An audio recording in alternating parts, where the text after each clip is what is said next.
गुरु ऐसे विनय दे दे,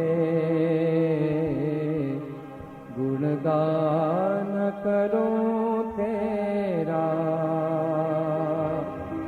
इस बालक के सर पे गुरु हाथ रहे तेरा। गुरु ऐसे विनय दे दे, गुणगान करूं तेरा। इस बालक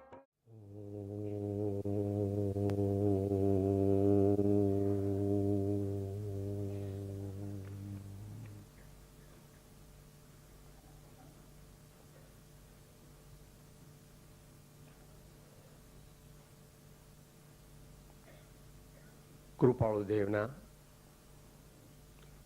દેહોત્સર્ગ દિનના પ્રભાતે આપણે ભક્તિ દ્વારા આપણા જીવનને પવિત્ર બનાવ્યું. હવે બે પાસા છે સાધના માર્ગના. આમ તો 3 પાસા છે.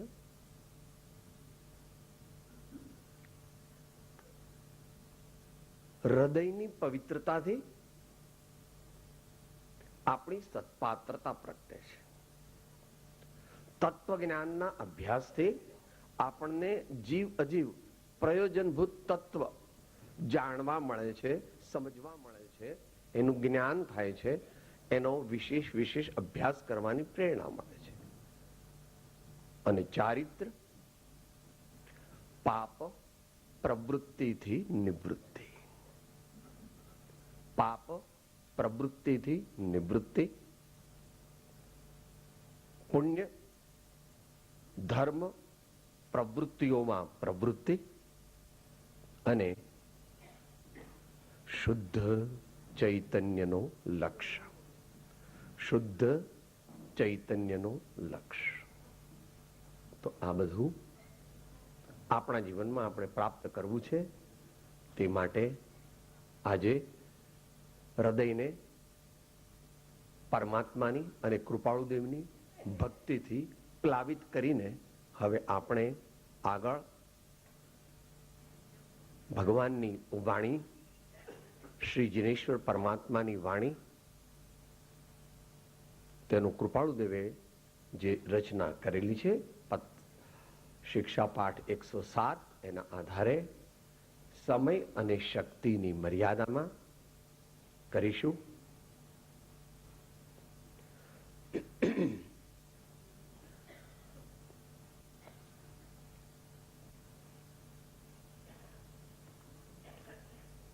ભગવાનની વાણી કેવી છે? અનંત અનંત ભાવ ભેદથી ભરેલે ભલે અનંત અનંત નય નિક્ષેપે વ્યાખ્યાની છે.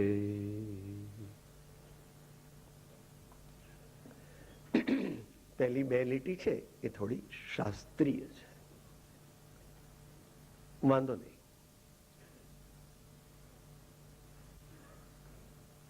કોઈ જગ્યાએ પહેલાના જમાનામાં જમવા જતા તો લાડવા બનાવે. આપણે લાડવા ભાવતા હોય એટલે ખાઈએ પણ ખરા, પણ કઈ એકલા લાડવા ન ખવાય. એની સાથે દાળ, શાક કે ફૂલવડી હોય તો જ આપણે લાડવા ખાઈ શકીએ, નહીં તો મોઢું ભાંગી જાય. જ્ઞાની ભગવંતો હજારો માતાની કરુણાવાળા છે. તેઓ જુદી જુદી રીતે આપણા જેવાને સત્યના માર્ગે, કલ્યાણના માર્ગે લાવવા માટે વિવિધ પ્રકારે પ્રયત્ન કરે છે. તો ભગવાનની વાણી કે છે અનંત અનંત ભાવ ભેદથી ભરેલી ભરેલી. જીનેશ્વર પરમાત્મા સર્વજ્ઞ છે. ભગવાન બધુંય જાણે છે. કારણ કે તેમણે જ્ઞાનાવરણી કર્મનો સંપૂર્ણ ક્ષય કર્યો છે. એટલે તેઓ જે બોધ આપે છે, ખરેખર તો બોધ આપવાની તેમની ઈચ્છા નથી હોતી, પણ અત્યારે એ વિષયમાં જઈશું. ભગવાન ઈચ્છા વગર બોધ આપે છે. કે સાહેબ એવું બને કેવી રીતે? તો કે પૂર્વે બાંધેલા તીર્થંકર નામ કર્મનો ઉદય થાય ત્યારે ભગવાનની વાણી ખરે છે. ભગવાનને એવો વિકલ્પ નથી હોતો કે આ બધાનું હું કલ્યાણ કરું. ભગવાનને કોઈ જગતના જીવો પ્રત્યે ભેદભાવ કે મારા તારા કે નાના મોટા કે પોતાના ને પારકા એવો ભેદ હોતો, કારણ કે ભગવાન સંપૂર્ણ વિતરાગ છે. એમના જ્ઞાનમાં, એમની વાણીમાં અનંત પદાર્થો આવ્યા. બધા પદાર્થો ભગવાને જોયા. ભાવ અને ભેદ. ભાવ એટલે જગતના પદાર્થો.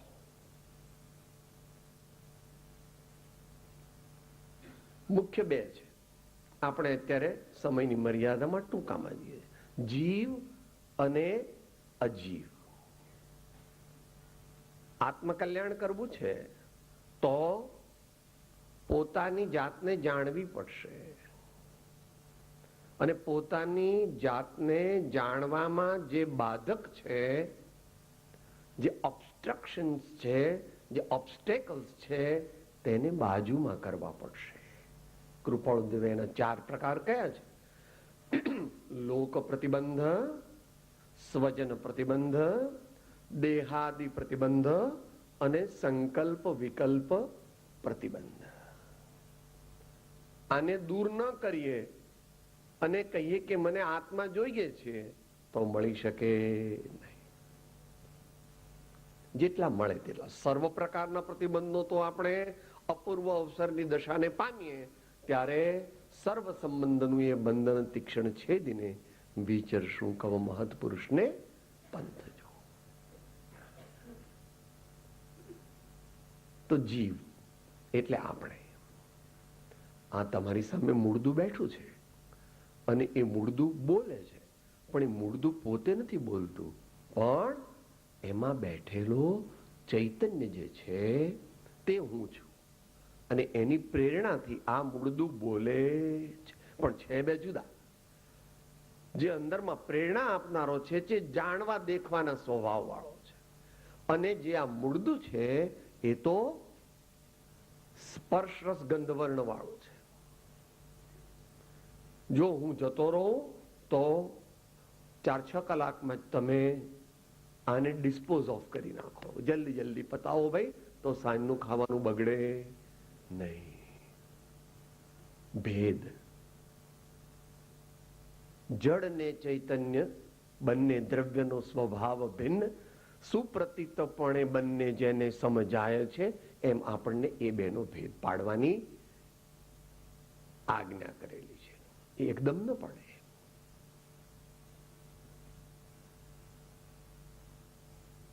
કોઈ મહાભાગ્યવાનને મહત્પુણ્યના ઉદયે સદગુરુ અનુગ્રહે અપૂર્વ અંતર સંશોધનથી તે ભેદ પડી શકે છે. એને માટે ઘણો જ પરિશ્રમ જોઈએ, લગ્ની જોઈએ, થોડુંક ગાંડ પણ જોઈએ. પાગલ થયા વિના પરમાત્મા ન મળે. દુનિયાના કહેવા પ્રમાણે ચાલીએ તો પરમાત્મા ન મળે. આવું અનાદિકાળથી છે.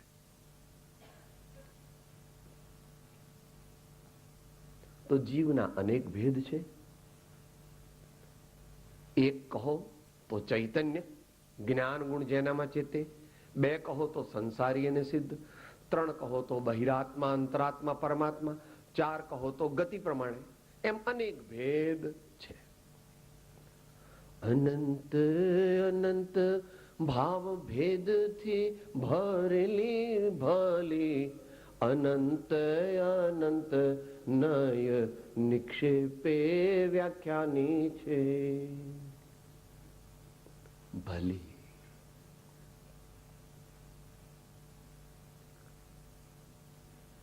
સર્વનું કલ્યાણ કરવા વાળી, સર્વનું કલ્યાણ કરવા વાળી એવી ભગવાનની વાણી છે. શાસ્ત્ર કહે છે કે ભગવાનના ની ધર્મસભા, જેને સમવસરણ કહેવામાં આવે છે, તેમાં અનેક પ્રકારના મનુષ્યો પણ આવે છે, દેવો પણ આવે છે, અને જન્મજાત જેમને વેર છે એવા અનેક પશુ પક્ષીઓ પણ આવે છે. પણ સૌ ઉપર તેમના દિવ્ય ધ્વનિની, દિવ્ય વાણીની, તેમના દિવ્ય વ્યક્તિત્વની એવી અસર થાય છે કે સૌ બીજા બધા ભેદભાવ ભૂલીને પોતપોતાની યોગ્યતા અને શક્તિ પ્રમાણે ભગવાનની વાણીને સમજવાનો પ્રયત્ન કરે છે.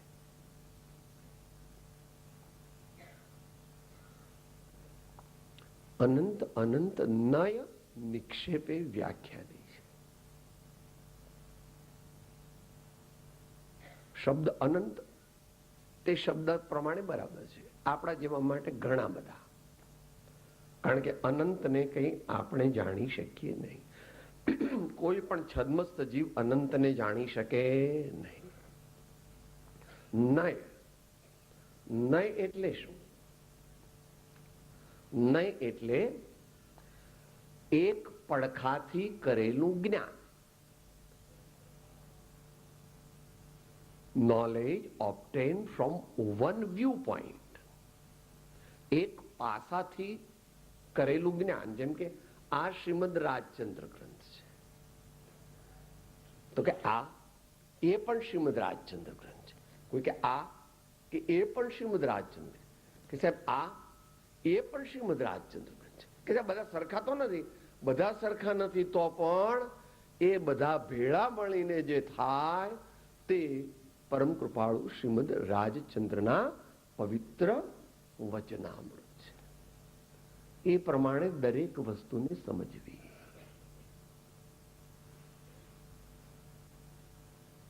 અને નિક્ષેપ, નિક્ષેપ એટલે સ્થાપના.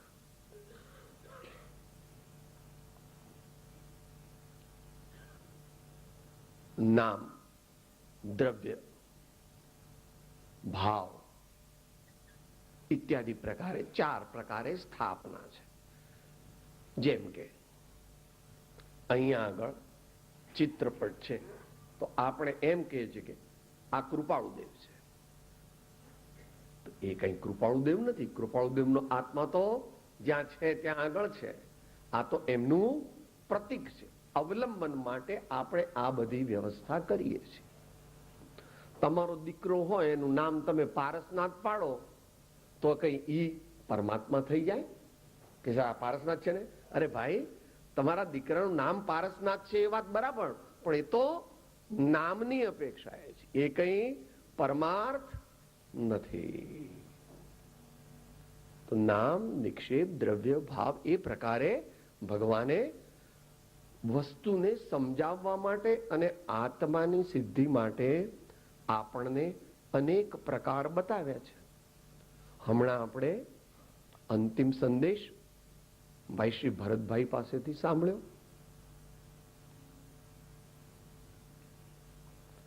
એમાં આવ્યું આત્મ સ્વભાવય ગમ્યતે અવલંબન આધાર જીન પદથી દર્શાવ્યો તેહ સ્વરૂપ પ્રકાર.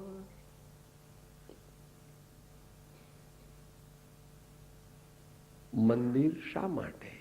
મૂર્તિ શા માટે? ચિત્રપટો શા માટે? સત્શાસ્ત્રો શા માટે? સત્સમાગમ શા માટે? આપણા આત્માના કલ્યાણ માટે. આપણે અહીંયા આવ્યા તે માત્ર આ વિનોદભાઈ ને મહેન્દ્રભાઈ બધાને સારું લાગે અને આજે તિથિ છે એટલે જવું પડે એવા ભાવથી આવ્યા હોઈએ તો આપણને કઈ ખાસ ફાયદો થાય. માટે ભાવ રાખવો ઊંચો, ભાવ હંમેશા ઊંચો રાખવો. આપણો પ્રમાદને લીધે આપણાથી રહેતો નથી, પણ તો વારંવાર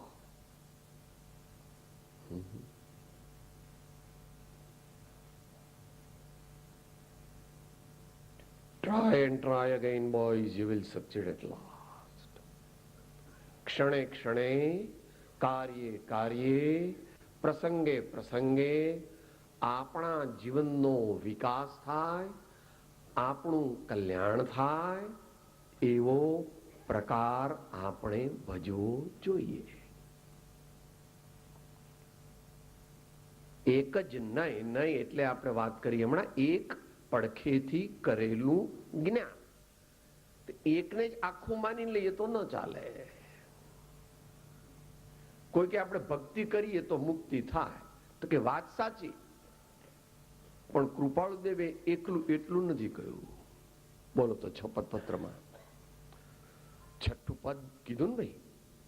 માટે તે જ્ઞાન, દર્શન, સમાધિ, ભક્તિ, વૈરાગ્ય આદિ સાધનો પ્રત્યક્ષ છે કે નહીં ભાઈ? કોઈ કે આપણે તો ભક્તિ કરીએ એટલે મુક્તિ થઈ, કે વાત બરાબર છે, પણ બીજાની અપેક્ષા રાખવી જોઈએ. બાબલો કે બેબલી હોય તો મમ્મી પૂછે કે તું કોનો છો, તો મમ્મી પૂછે ત્યારે કે હું તમારો છું, અને પપ્પા પૂછે તો કહો હું તમારો છું. બેમાં સાચું કહું? આમાં સાચું શું? છોકરો જૂઠું બોલે છે? ના, વ્યવહાર દ્રષ્ટાંત છે કે બાળક તે માતાનું પણ કહેવાય, બાળક તે પિતાનું પણ કહેવાય.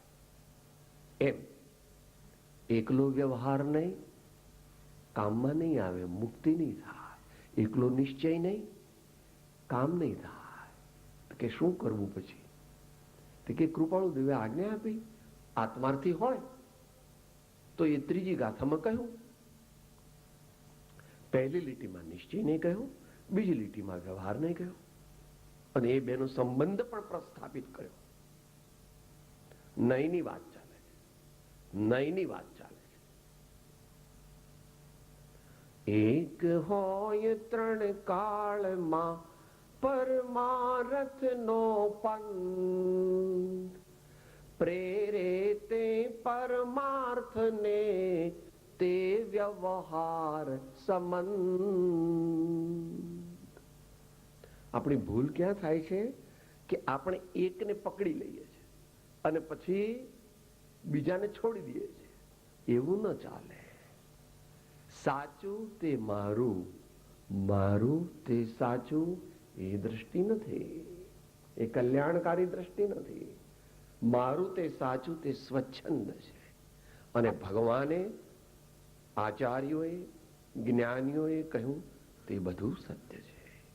એમ અંતરમાં મધ્યસ્થ થઈને સર્વ સાધનોનો સ્વીકાર કરવો અને પછી પોતાના સંસ્કાર, પોતાની અભિરુચિ, પોતાની ગુરુ પરંપરા એ અનુરૂપ ભલે એક સાધન મુખ્ય હોય, પણ બીજા સાધનોનો સ્વીકાર હોવો જોઈએ.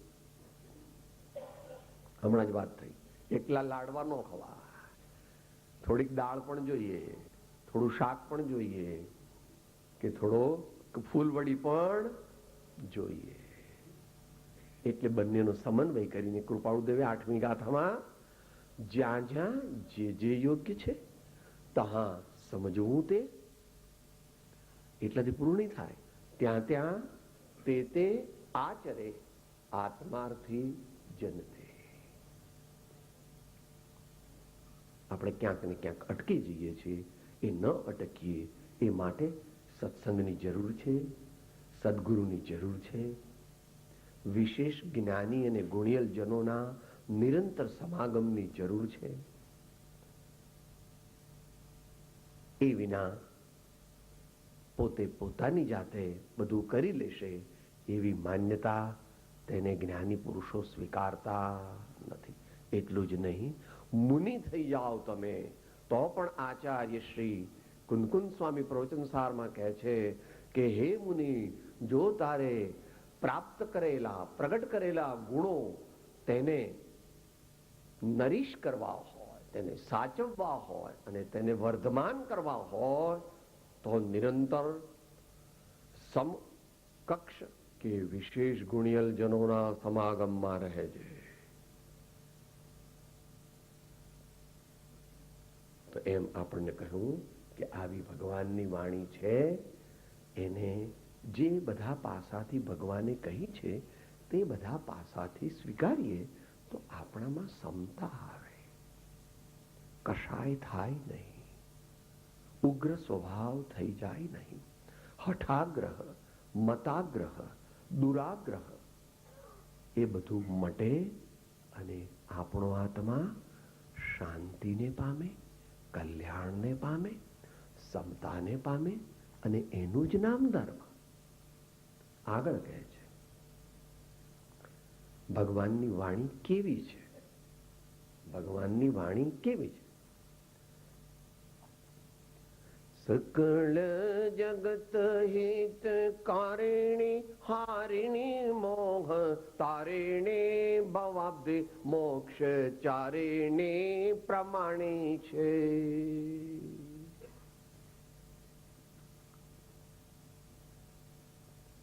આપણે જૈન લોકો એવું માનીએ છીએ કે મહાવીર ભગવાન તો અમારા ભગવાનમાં કોઈ બીજાએ આવવું નહીં, અમારા ભગવાનના દર્શન કોઈએ કરવા નહીં. પણ હમણાં જ વાત થઈ કે ભગવાનના સમોસરણમાં તો બધા આવે છે, ભગવાનના સમોસરણમાં, ભગવાનની ધર્મસભામાં બધા આવે છે. સકળ જગત હિતકારિણી કે સાહેબ એ તો એવું લખે, તો આ તો કવિ હોય ને તો લખે કે ના એવું નથી. તો કે સાહેબ આ ભગવાનની વાણી છે ને, એનાથી આ વૃક્ષનું શું કલ્યાણ થાય કહો, આ છોડનું શું કલ્યાણ થાય કહો, સમજાવો, આ ઘાસનું શું કલ્યાણ થાય કહો. ભાઈ હે વત્સ, ભગવાનની વાણીમાં એવું આવ્યું કે મોટા જીવોએ નાના જીવોનું રક્ષણ કરવું, કોઈ જીવોને આપણે દુભવવા નહીં. એટલે તમારા મુંબઈમાં એવો કાયદો આવી ગયો છે કે કોઈ પણ વૃક્ષને કાપી શકાય નહીં. કાપવું હોય તો એનો પહેલેથી પરવાનગી લેવી પડે, નહીં તો ગુનો ગણાય. આ ભગવાન મહાવીરે કીધું છે. આપણે એવું માનીએ છીએ કે sir ecology is a science which we the enlightened and the educated people have discovered. Mahavir and Ram, what did they know? They did not know anything. We are very enlightened, educated, sophisticated, and with high IQ. We are all very, very clever. ભગવાન કહે છે, જ્ઞાનીઓ કહે છે, ઊંચા ઊંચા સબ ચલે, નીચા ચલે ન કોઈ, નીચા નીચા જો ચલે સબસે ઊંચા હોય. જેટલું જ્ઞાન, જેટલો મોક્ષ માર્ગ પ્રગટે તેટલો વિનય પ્રગટે, તેટલી ક્ષમા પ્રગટે. એટલે સકળ જગત હિતકારિણી, હારિણી મોહ બહુ માર્મિક છે. આપણે આમ કંઈક કરી નાખીએ, આમ કંઈક કરી નાખીએ, આમ કંઈક કરી નાખીએ તો મોક્ષ મળી જાય. ભાઈ મોહને ઘટાડ. મોહ મોહ બે કાર્યો કરે છે. મોહ જે વસ્તુ આપણી નથી એને આપણી માનીએ છે. સાહેબ આ પુસ્તક મારું છે, આ કપડા મારા છે, આ શરીર મારું છે. તારો દોષ એટલો જ કે અન્યને પોતાનું માનવું અને પોતે પોતાને ભૂલી જવું.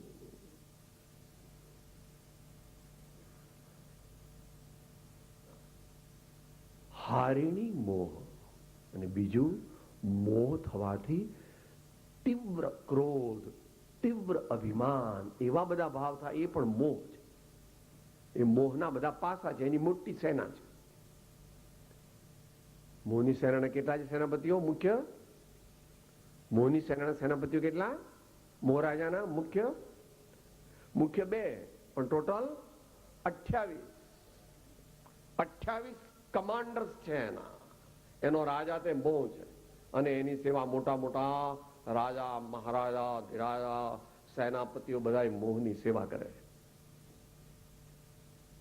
એને જેણે નાથ્યો, એને જેણે હરાવ્યો, તેવા સંત ધર્માત્મા, તેવા મહાન મુનીશ્વરો, અને તેને પૂર્ણપણે જેણે મારી નાખીને અનંત આનંદને પ્રાપ્ત કર્યો, તેવા ભગવાનની વાણી આપણે વિચારી રહ્યા છીએ. તારિણી ભવાબ્ધિ,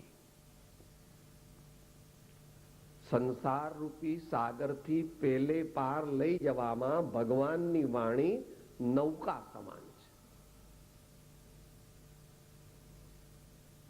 અને છતાં કંઈ પણ લેતા નથી. પેલા ખેવટની રામની વાત આવે છે ને, પછી ગંગા પાર કરાવીને ખેવટે, પછી રામે પૂછ્યું કે તમારે કેટલા પૈસા લેશો? ગંગા મને પાર કરાવી તો તમે કેટલા પૈસા લેશો? એટલે કહે છે કે ભાઈ, નાઈનું નાઈ ન લે, આપણા બંનેનો ધંધો એ જ છે. હું તમને ગંગા પાર કરાવું ને તમે મને ભવ પાર કરાવો. ભગવાનની વાણી, ભગવાનના સંતો, ભગવાનનો ધર્મ આપણને સંસાર સાગરથી એટલે દુઃખથી, આધિ વ્યાધિ ઉપાધિ, અત્યારે ટેન્શન, અત્યારની જિંદગી, અને એમાં મુંબઈનું ક્ષેત્ર, દોડા ઉભો ન રહે, 1 મિનિટ ઉભો નથી રહેતો. 100 વર્ષ પહેલા, વધારે 125 વર્ષ પહેલા કૃપાળુ કહે છે મોહમય છે. આ નગરી મોહમય છે. આનું એક આસ્પેક્ટ છે. છતાં એમાં સારા મનુષ્યો રહે છે, પરંતુ એ સારા મનુષ્યોએ સાવધાન રહેવું જોઈએ, નહીં તો એ મોહ એમને પકડી લે. એટલા માટે સત્સંગ કરવો જ જોઈએ, ભક્તિ કરવી જ જોઈએ, સ્વાધ્યાય કરવો જ જોઈએ, શાંત ચિત્તથી એકાગ્રતાનો અભ્યાસ કરવો જ જોઈએ.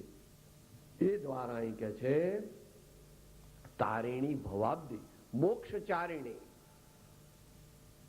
મોક્ષ એટલે બહુ મોટો વિષય છે. સર્વ દુઃખોથી રહિત થઈ અને અનંત આનંદને પ્રાપ્ત કરવો, એનું નામ મોક્ષ છે. પણ આપણે પ્રેક્ટિકલ લેવું હોય તો કૃપાળુ દેવે એની પરિભાષા કરી છે, બોલીએ. મોક્ષ કહ્યો નિજ શોધતા, તે પામે તે પંથ, સમજાવ્યો સંક્ષેપમાં સકળ માર્ગ નિર્ગ્રંથ. આપણા ભાવ સારા રે, ક્ષમા વિનય એવા ભાવ રે, દયા મૈત્રી એવા ભાવ રે. હું ચૈતન્ય છું, હું સંતોનો સેવક છું, હું ભગવાનનો દાસ છું, એવા ભાવ 24 કલાક રાખવાના છે. આજે અહીંયા આવ્યા એટલે નહીં.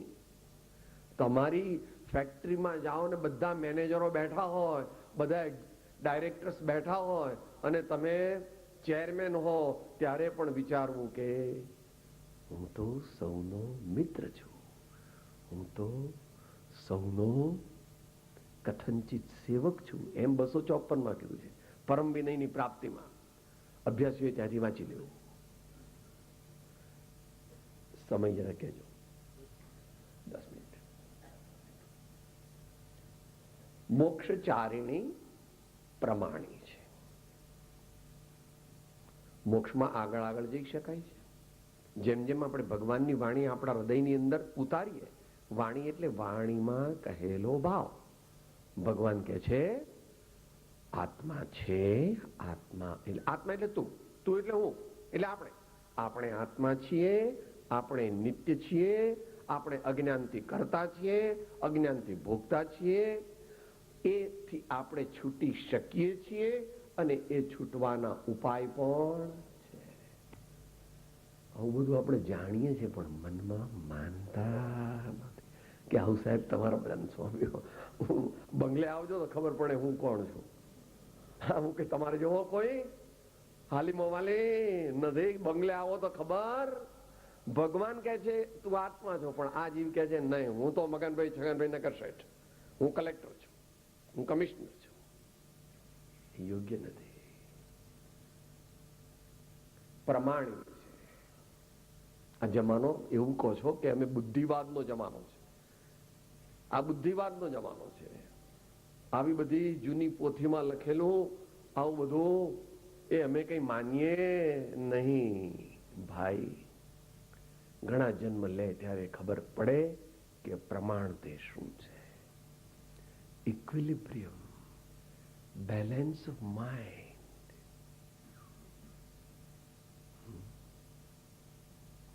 કોઈ પણ એક બાજુ ઢળી ન જતા પોતાના ભાવને સમતામાં રાખવા, સંતુલિત રાખવા, એને અનેકાંત પારમેશ્વરી વિદ્યા કહે છે.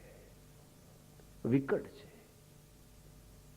હમણાં એ પણ બોલ્યા અંતિમ સંદેશમાં, જીન પ્રવચન દુર્ગમ્યતા થાકે અતિમતિમાન, અવલંબન શ્રી સદગુરુ સુગમ અને સુખખાણ.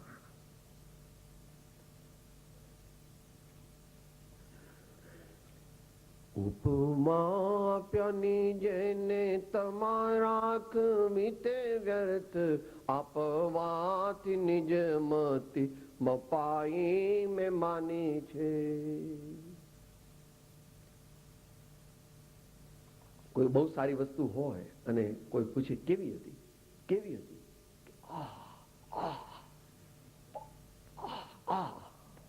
જ્ઞાનીઓ કહે છે ભગવાનની વાણી તે ભગવાનની વાણી જેવી જ છે, એને કોઈ પણ ઉપમા આપી શકાતી નથી. કલ્પ વૃક્ષ કહો, ચિંતામણી કહો, વગેરે અનેક એવી ઉપમાઓ આપવામાં આવે છે. અમૃત સાગર કહો, પરંતુ એ બધી ઉપમા એ તો એક પ્રયત્ન છે. ઉપમા આપ્યાની જેને તમારા વીતે વ્યર્થ. એવી ભાવના રાખવી કે હું ભગવાનની વાણીનું વર્ણન કરી દઉં, સંભવ નથી. ભગવાનની વાણી જેના હૃદયની અંદર વિશેષ પરિણત થઈ જાય તે મૌન થઈ અને સમાધિમાં ચાલે જાય, સમાધિને પ્રાપ્ત કરે.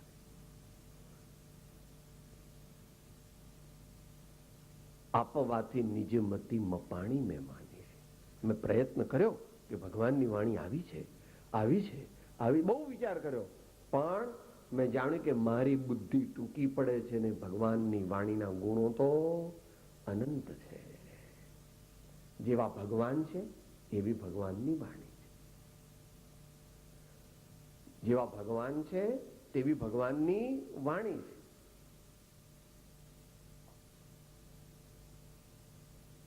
પામર ક્યાંથી જાણે પુનિતને ગુણ ગુણના ભંડાર પ્રભુજી, પરમ કૃપાળુ દીન દયાળુ જીવનના આધાર પ્રભુજી. જેવા ભગવાન છે એવી ભગવાનની વાણી છે, તો એ વાણીની આપણે ઉપાસના કરવાની છે. પણ આપણે જે કરવાનું છે તે કરતા નથી, અને જે કરવાનું આપણા હાથમાં નથી એમાં કર્તૃત્વ બુદ્ધિ કરી અને નવા નવા કર્મો બાંધીને દુઃખી થઈએ. અને છેલ્લે કહે છે કે અહો રાજચંદ્ર બાળ ખ્યાલ નથી પામતા, જીનેશ્વર તણી વાણી જાણી તેણે જાણી છે. અને કૃપાળુ દેવે આપણને એનું રહસ્ય આપ્યું, એટલે આપણે કહીએ છીએ ગુરુ રાજ તણી વાણી જાણી તેણે જાણી છે.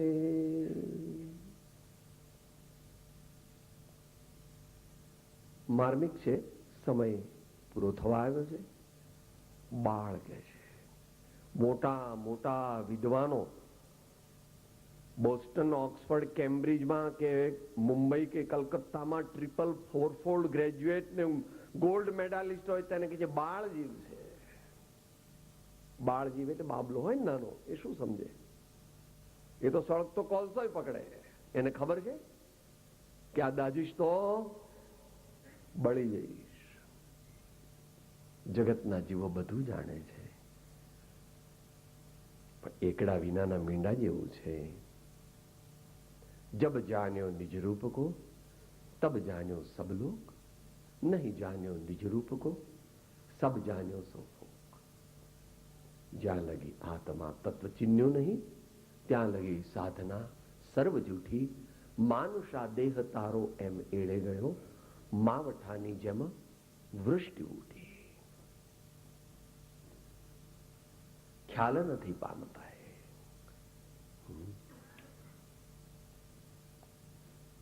ભગવાનની વાણી, ગણધર દેવો અને આચાર્યો પણ એ વાણીની ભક્તિ કરે છે, એ વાણીની ઉપાસના કરે છે, એ વાણીને સમજે છે. કૃપાળુ દેવે પણ આપણને એ આજ્ઞા આપી છે. ઉપદેશ નોંધ 15 ની અંદર 20 શાસ્ત્રો લખીને કહ્યું છે આદિ અનેક છે. અને એ જ ઉપદેશ નોંધની અંદર 33માં આંકમાં 15 બીજા શાસ્ત્રોના નામ આપ્યા છે. એમાં મોક્ષમાળા વગેરે પણ આવી જાય છે. પણ આપણે સમય નથી. સમય તો છે, રુચિ નથી. અને ભગવાન અને સંતોના વચનમાં વિશ્વાસ નથી. તે આવા દિવસોએ આપણે લાવીએ. હું જાણું છું કે તેમ થવું કઠિન છે, તો પણ અભ્યાસ તે જ સર્વનો ઉપાય છે. મહાન આચાર્યો, માનતુંગ આચાર્ય હોય, અમિતગતિ આચાર્ય હોય, સિદ્ધસેન દિવાકર હોય, પૂજ્યપાદ આચાર્ય હોય, હેમચંદ્રાચાર્ય હોય, કે આનંદગંજી મહારાજ હોય, કે કૃપાળુદેવ હોય, એમણે પણ ભગવાનની અંતરના ભાવથી, ઉલ્લાસથી તેમની અને તેમની વાણીની ભક્તિ કરી છે. માટે તેમાં ઘણું રહસ્ય છે. તે આપણા સૌ માટે પરમ કલ્યાણકારી છે. વારંવાર વારંવાર એને સત્પાત્રતા સહિત વાંચવી અને ગુરુગમ સહિત વાંચવી, બે એની કન્ડિશન છે. પોતે પોતાની જાતે વાંચે છે તેથી કલ્યાણ થતું નથી. ગુરુગમ વિના ભગવાનની વાણીનો પાર પામી શકે, પણ એકલી ગુરુગમ પણ કામમાં નહીં આવે. પોતાની સત્પાત્રતા જોઈશે. બંને જોઈએ તો કામ થાય. એમ આપણને નેક્સ્ટ બેસ્ટ આત્મસિદ્ધિમાં કહ્યું છે. શ્રેષ્ઠ તો એ છે કે પ્રત્યક્ષ સત્પુરુષ મળે અને તેમને ઓળખે અને બીજા બધા પ્રતિબંધને છોડી અને એમની આજ્ઞાનું આરાધન કરે. એ શ્રેષ્ઠ માર્ગ છે.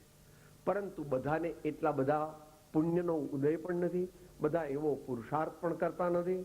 તો શું કરવું?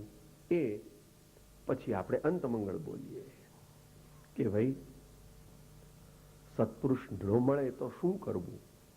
બેસી રહેવું કે ના, પુરુષાર્થ ચાલુ રાખો. સાથે બોલીએ. આત્મા દેય અસ્તિત્વના જેહ નિરૂપક શાત, પ્રત્યક્ષ સદગુરુ યોગ નહીં ત્યાં આધાર સુપાઠ. દેહ છતાં જેની દશા વર્તે દેહાતીત, તે જ્ઞાનીના ચરણમાં હો વંદન અગણિત. સદગુરુદેવ પરમ કૃપાળો દેવ, ત્રિલોકનાથ સબ સંતન કી જય. આનંદ. ઓમ સૂત્ર ઝીલીશું. હું આત્મા છું, આપનો સેવક છું, સૌનો મિત્ર છું. હું આત્મા છું, આપનો સેવક છું, સૌનો મિત્ર છું. હું આત્મા છું, આપનો સેવક છું, સૌનો મિત્ર છું.